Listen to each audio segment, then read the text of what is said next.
Hello, my name is Reza Ganjavi and I have the honor of being with my old friend Mr. David Essel. He gave us some time to talk about his life, his acquaintances with Krishnamurti, his work, and his wisdom. I've known David for many years, have been in many dialogues with him, and he's one of the few people who is always speaking wisely in these dialogues, which can be so unwise sometimes. And so I met him last night by chance here, and I said, David, would you give me some time to make a little conversation together on tape? He was sitting with a couple of French couple and his daughter. The French lady was a filmmaker, and she said, yes, I've been talking to David and I was thinking I need to capture this wisdom on camera, but I don't have a camera. It's so nice that you offered to do this. So anyway, we're doing that now. Thank you, David. Well, how long have you been in Ojai? Or have you lived here all your life? No, I came out here in Ojai in 1949 with two friends of mine, Frank Noyes and Alan Hooker, and they were from Columbus, Ohio, as I was, and I've lived here since 1949. I came out here initially because Rosalind Rajagopal, who was involved with a newly founded school, Happy Valley School, she had gone over the east with looking for students for the new school. Mm-hmm. And we had a parent that had a student that was just eligible, just 13, Jana. And she came out to school in midterm of that first year, 1949, 1950. And in talking with Rosalind Rajagopal, she really impressed me at how really marvelous person she was. And I was enthused with coming out here and being a teacher in some way, connected with a school that was connected with Krishnamurti. And so Alan Hooker, Frank Noyes, and I came out in May of 1949, and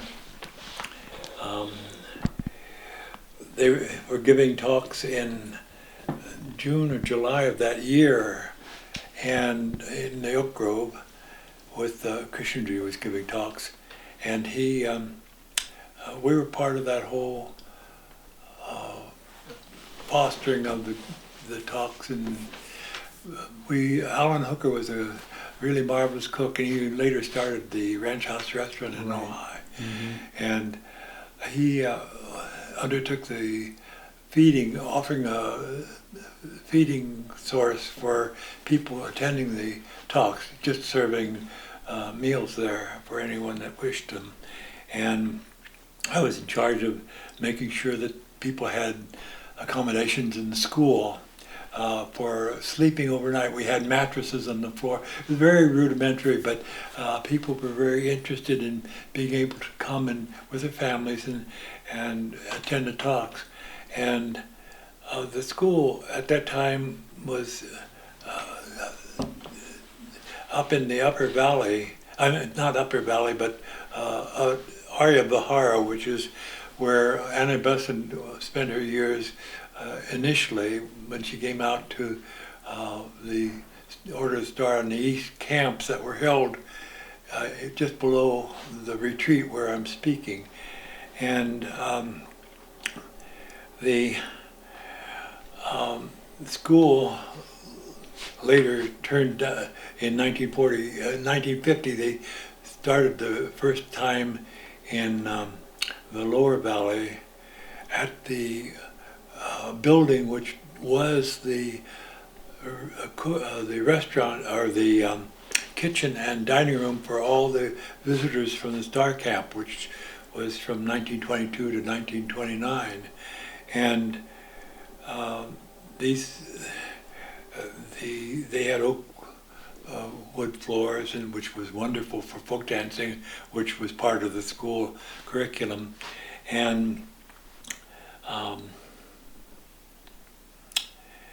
we were it gradually grew from about 45 students when I was first there, the first year, which actually was 3 years after the school was founded, and to about 40, to about roughly 90 or so students when I left in 1966 for various reasons. And there was a schism that was occurring between Krishnji and Rosalind and Raja Gopal. Raja Gopal at that time. And so although two of my daughters had graduated from the school, they're daughters from my wife's first marriage. I met Mary, who is my wife. She passed away in November of 2010, November the 13th. But I met Mary, and because she had been divorced from her husband, and she wasn't happy with the Los Angeles School District education that was being offered by my two daughters, older daughters now.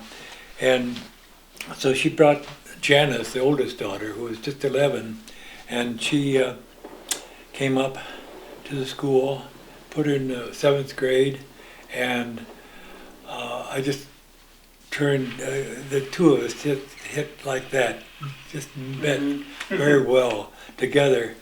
And so I met her mom because my elder daughter, Janice, wanted me to meet her, of course. And so one thing led to another, and we got married. And Mary and I and the girls, they were all part of the school in the early years. Two of my daughters, Margaret and Janice, they graduated from Happy Valley, went on to college, and they were part of what the early students and I and the rest of the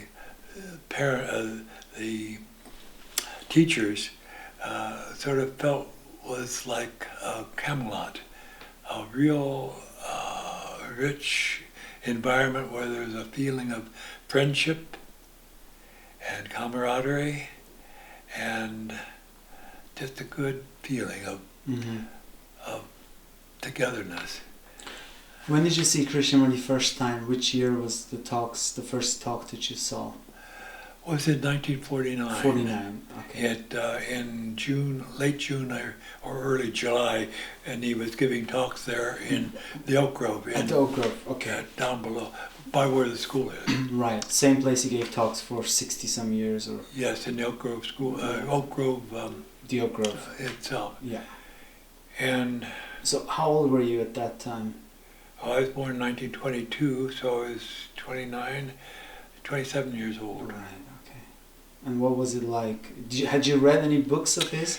Yes, it was very interesting. Alan Hooker and Frank Noyes. Frank Noyes had a pie bakery, a commercial pie bakery. He made in Columbus, Ohio. He made pies for restaurants, and he and Alan were also very involved in the Theosophical Society, which had a lodge right just about half a block away from where the bakery was. And they had regular meetings of the Theosophical Society. And one of the meetings every month was devoted to the readings of Krishnamurti. And Frank Noyes was also interested in astrology, as was Alan. And he used to give astrological lessons at the lodge. And my mother was very interested in, she became interested in astrology and sort of things related to the esoteric side of things. And so she started attending those lessons and then telling about us, telling myself about them. And I just returned from the Marine Corps in World War II, and I was living at home briefly. And so I got interested started going over there, and then I got drawn into the Theosophical Society because I was sort of flopping around philosophically.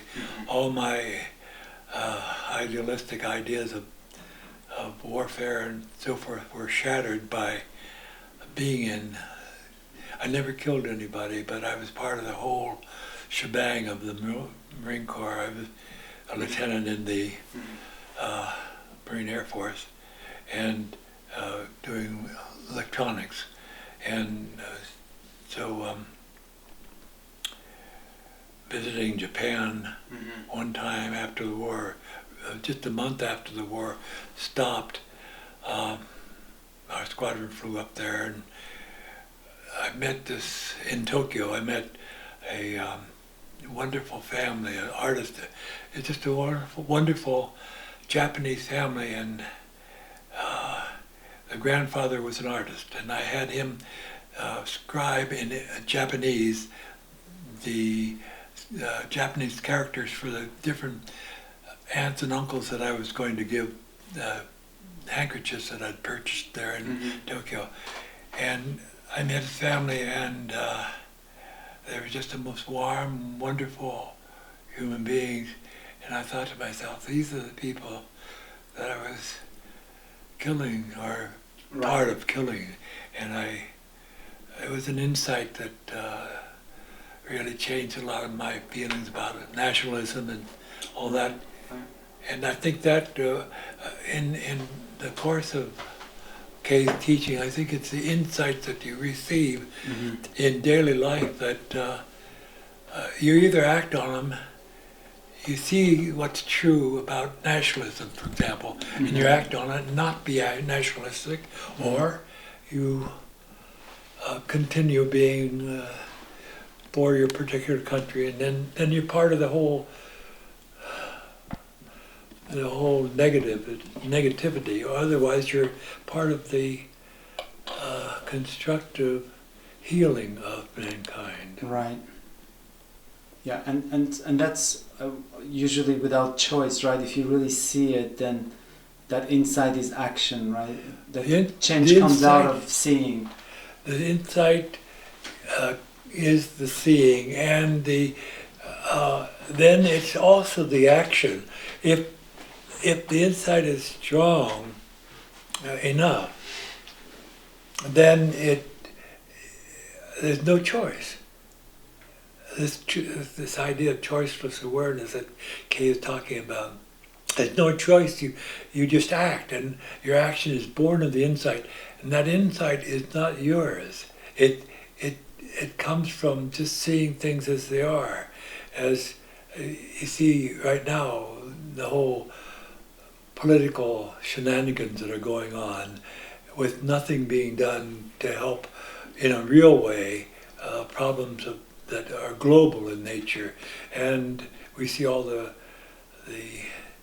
strife that's in Syria and the different so-called free spring, Arab Springs, but there'll be, unless people really see the inside of how ruthless nationalism is, then the other leaders and dictators and will arise. And it's not just nationalism; it's also any kind of identifying yourself in order to give continuity to the self, to be something.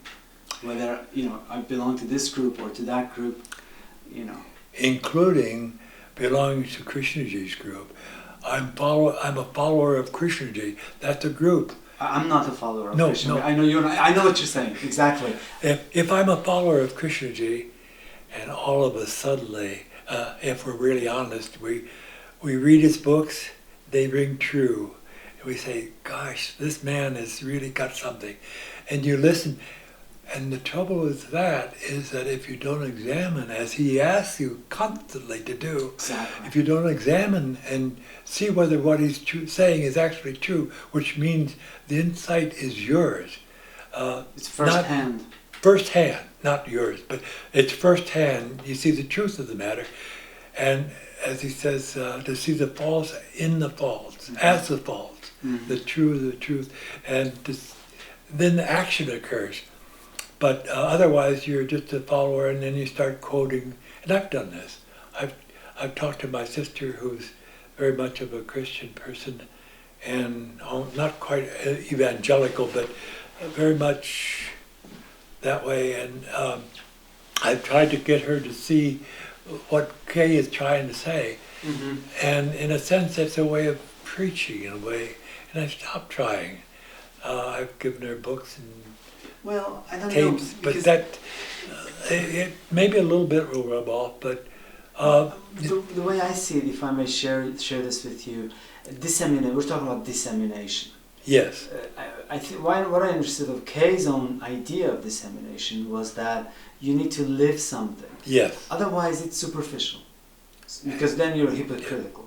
So, and if you live it, then that flower, that perfume, does its own job of talking about it or disseminating it, and also by living it, you set an example for other people. Yes. In a way. Yes. And I'm not saying living according to Krishnamurti, Right. because he's just a pointer to certain facts in life, which you need to examine, like you said, and then you found them. It's not you're not just a follower, a second-hand person, and he's not important because people then start worshiping him, which is not what he wanted, because he's just a pointer. But that's a human habit. Yes.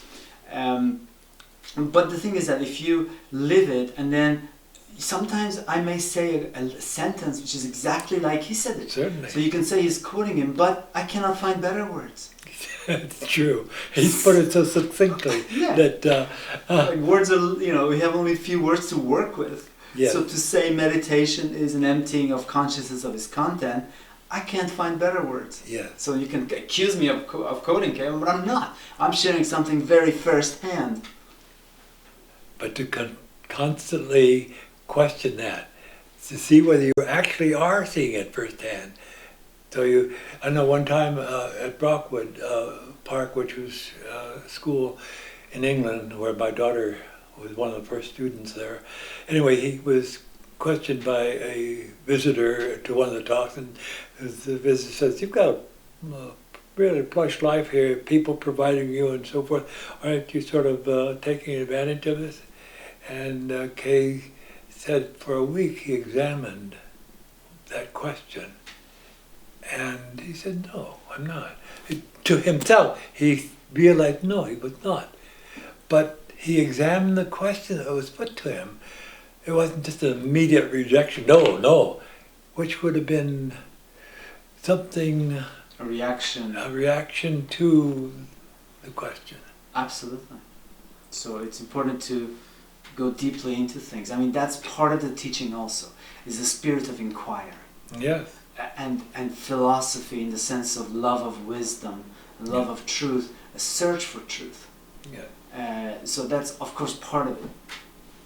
And one time in one of his latest, I think it was 1985, one of his last talks in India, I'm not sure whether that was the date, but they were talking about what is sacred. And they talked about different ideas about sacred, and there's a long pause, and he said, "What is sacred." Mm-hmm. And then the question is, not the past, which was yesterday, and not the future, which is just a reaction to projection the past, projection of the past. Well, right this moment, and sitting in the green room, this is the present. Yeah. And as we talk, right now, we're examining something together, which is important. And I'm not trying to convince you, nor vice versa. We're just inquiring. Yes. And that's what Kay did and hoped to do with each of the talks that he gave throughout his many years. Is an one-to-one talk with the people sitting there. We're talking together. Did you have any one-to-ones with Kay? Yes. Well, as a teacher, our students, the teachers used to get together. Teachers at Happy Valley used to get together with Kay when he was there in Ojai, and we discussed the how things are going, and discuss teaching and what it meant to be teaching, and any situations about what is learning and so forth. And I know when I met my wife, after she put her elder daughter in school, she and I became house parents for the older students, older boys in the Upper Valley when they were up there for the last 3 years I was there.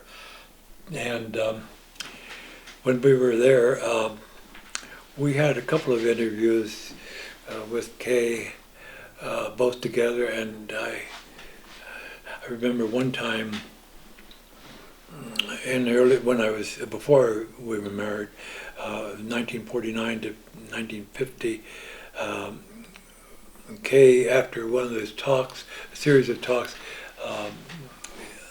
they wanted to give him a little rest, and so Kay and I went up to Brockwood, a place that was owned by the Krishnamurti writings, where he would go to sort of rest, and I spent a couple of days with him up there, sort of cooking and just taking care of things in a way, helping. And but we've had contact not as much contact as I would have liked, but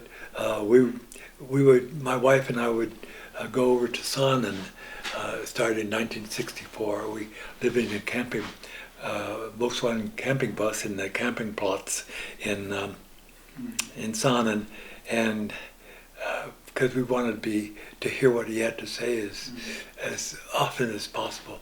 But during the school year, of course, I was teaching, and my two older girls were there in the school, and as I said, it was like Camelot, and a real feeling of wonderfulness. The students called most of us by our first name, and it was just as you would call a friend, as we were friends. And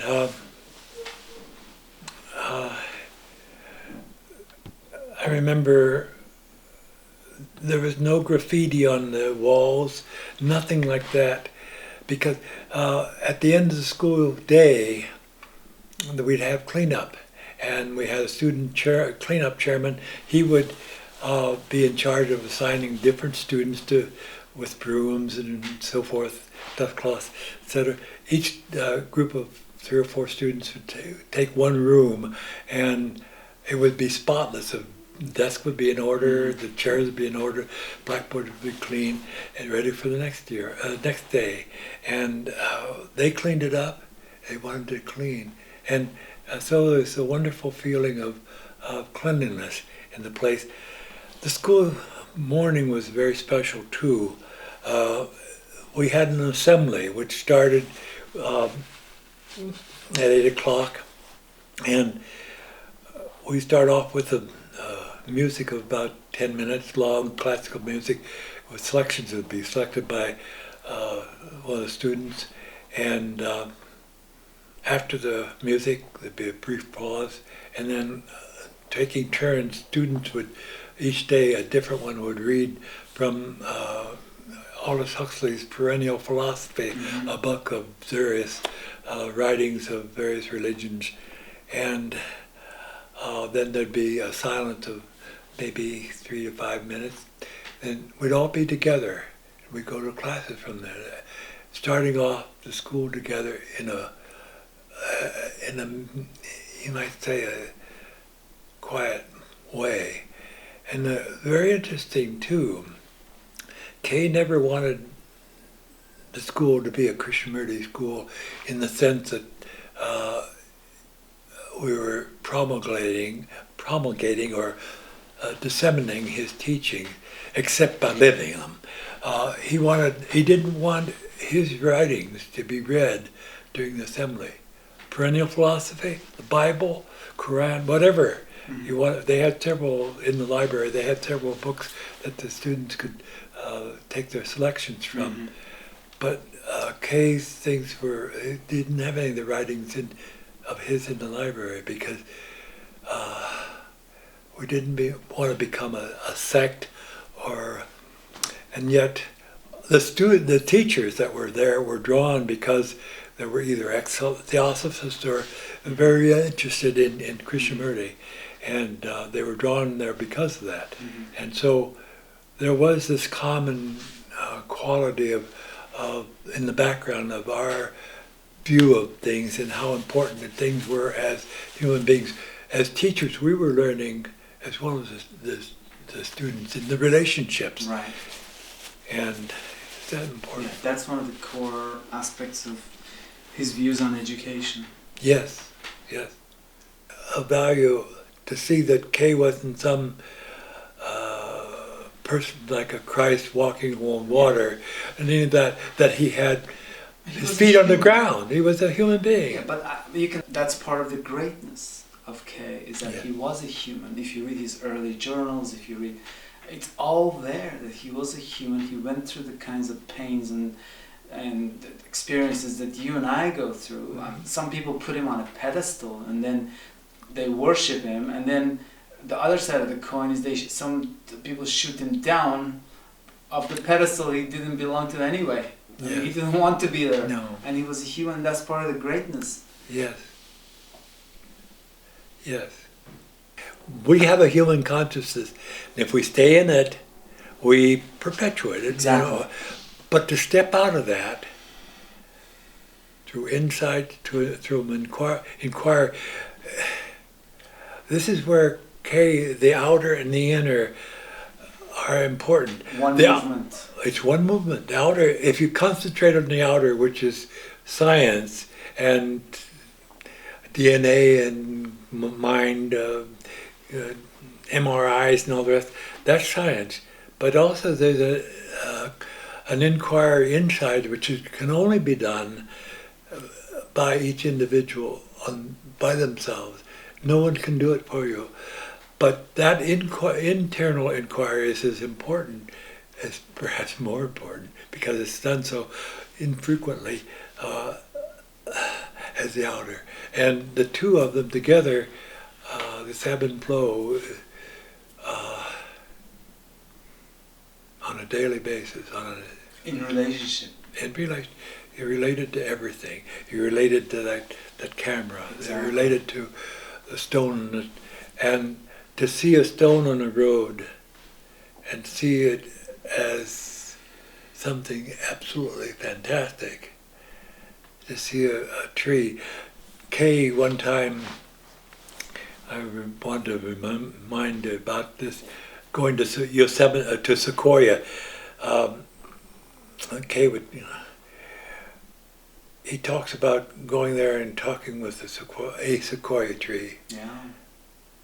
And this is where this, I asked Ulrich if he could locate this poem or writing that Kay had about a tree, listening to the voice of a tree, listening to the voice of a tree, not the sound of the wind through the leaves, and not that sound, but the sound that the tree is making, and which is in silence, and the sequoia tree and Kay were talking with one another. I mean, two living beings, living things, Exactly. life. And what time do you go to bed? I try to get to bed about 9, but my daughter is a night person, and she gets to bed about 1, 2 o'clock. And sometimes I hear her rattling around, but So then what time do you wake up? I wake up around 7. Okay. I used to wake up at, because I taught school, I'd wake up at about 6:30 or 7. And I'm a morning person.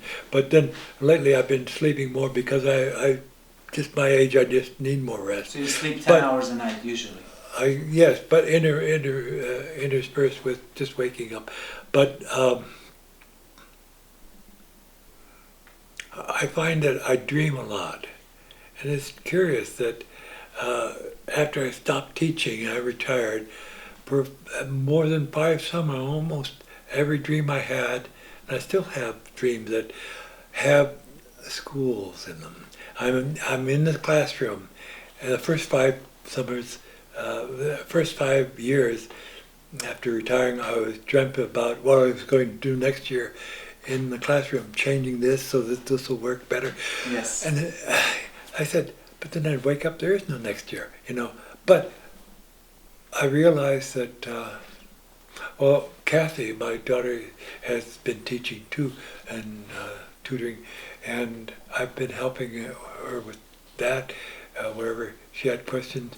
But some of her students, I used my expertise with science or whatever, and with them, and I still enjoy teaching.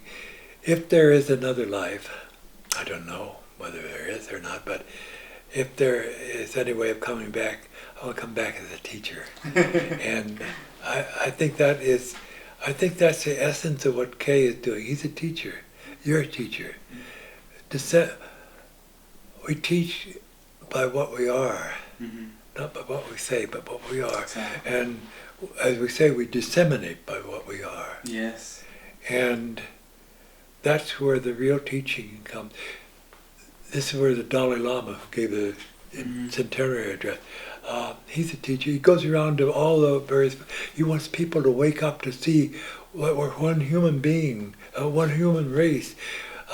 And the whole thing of nationalism is so utterly false. And if a person sees that, because listening to whoever, they see that, it's an insight which helps to bring all of us into the one human family. Are you vegetarian? Oh, I've been vegetarian. I killed an animal back when I was getting my master's degree in science. I took a class, in the last one, that in meat lab, and you had to kill an animal. And I slit the animal's with a sheep. I slit its throat, and I looked in its eyes. Yeah, it's very sad. I know. Yes.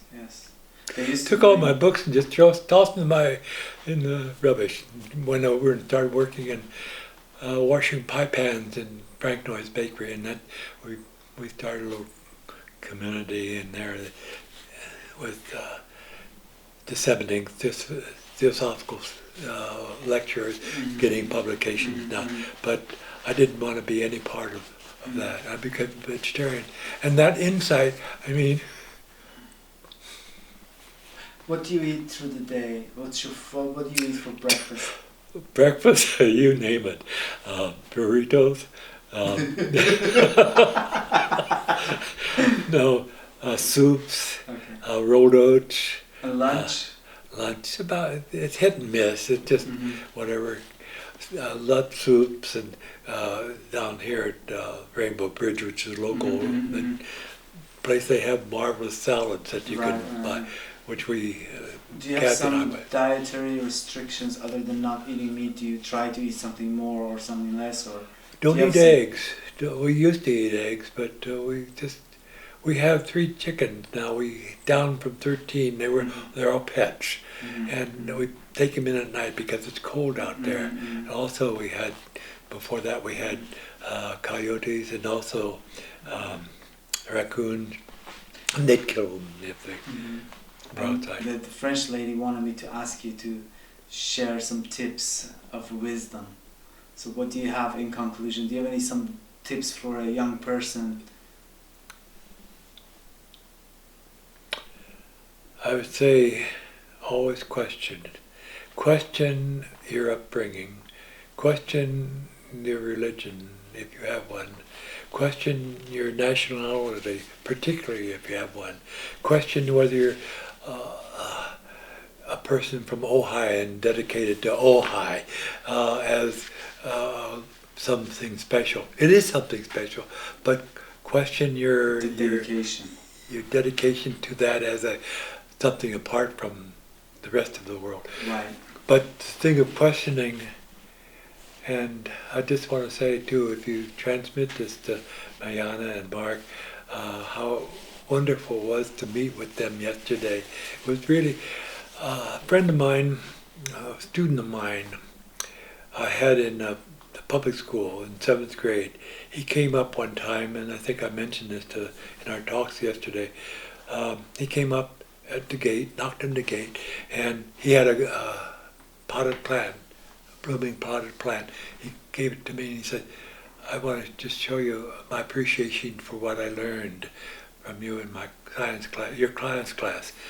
He's now a doctor, went on and got his doctorate, and he's doing research, helping drug addicts overcome the habit, and finding out, trying to discover best ways to do that.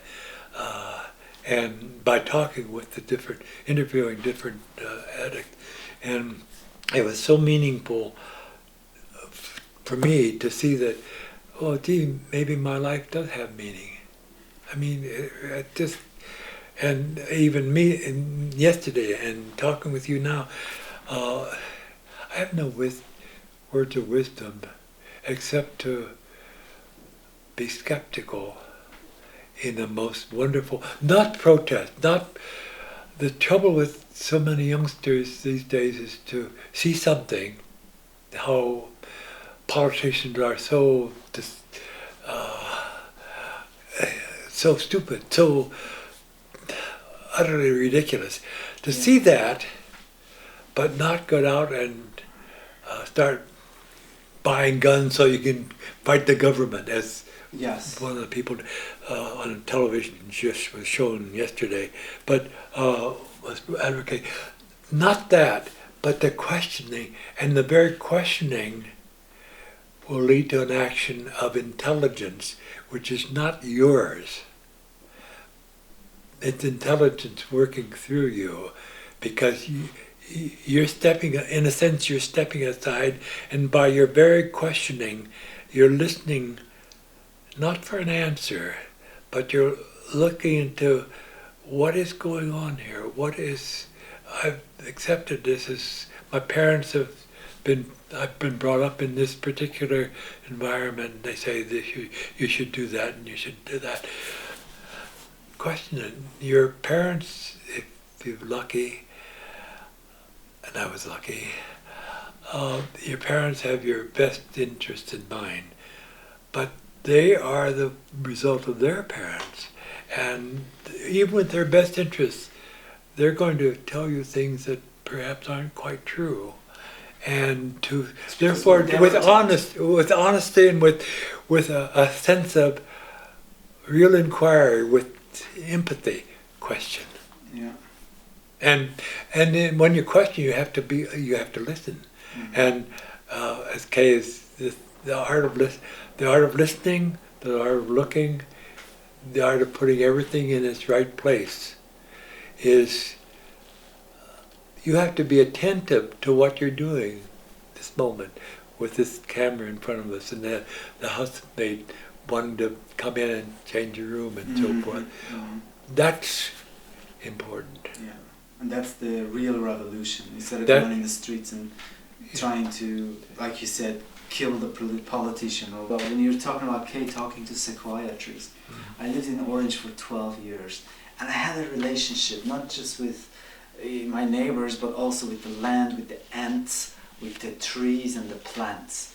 And years later, I kept dreaming about these, and I really missed these plants and so on. And then I went back there and I visited them. Where? In Orange, California. Oh, California. So when I went to visit them, it was like coming to you saying, "Hi, David, long time no see." Yes. It's a friendship with the tree. Yes. And the funny thing is, the other day I went to my sister's garden. I'd never been there before. It was the first time, and it was just like meeting a new person. So the tree was looking at me like, you know? Yes, yes. And it's different feeling than the tree that you know. Might sound crazy, but really that's how I felt. Yes. And you can talk to a tree also, and you can play music for them, and they react positively. Well, your heart reacts with the heart of the tree. Right. And it's the heart of the dog reacting to the heart of the cat, the human. It's love, right? It's The love is the connecting point. That's the essence. Exactly. There's the movement which is beyond time and thought. Yeah. You know, people, Jericho was talking in one of the tapes that I've seen, and I have, talking to Kay and one of the Brockwood talks, I think, with people, Jericho, and she mentioned about having an insight and pursuing them. Drop it. Drop the insight. Be attentive. Now. The insight is a memory. And it does its own thing. You don't have to actively pursue. You don't own the insight. Mm-hmm. That insight of nationalism, if you see it's false, and it's no longer there. During summertime, I was up there, and we, the kids, my daughters raised in Yosemite for 5 summers as I was an internationalist, and gradually nature more and more crept into our daily life, and we became part of that. We let it come into our life because we slowed down. And I often said it's a shame that the people that come up for a day or two to Yosemite or Sequoia, they don't really get into that. Mm-hmm. They see a tree and they say, that's a marvelous tree. Yes, but you only see part of it. Right.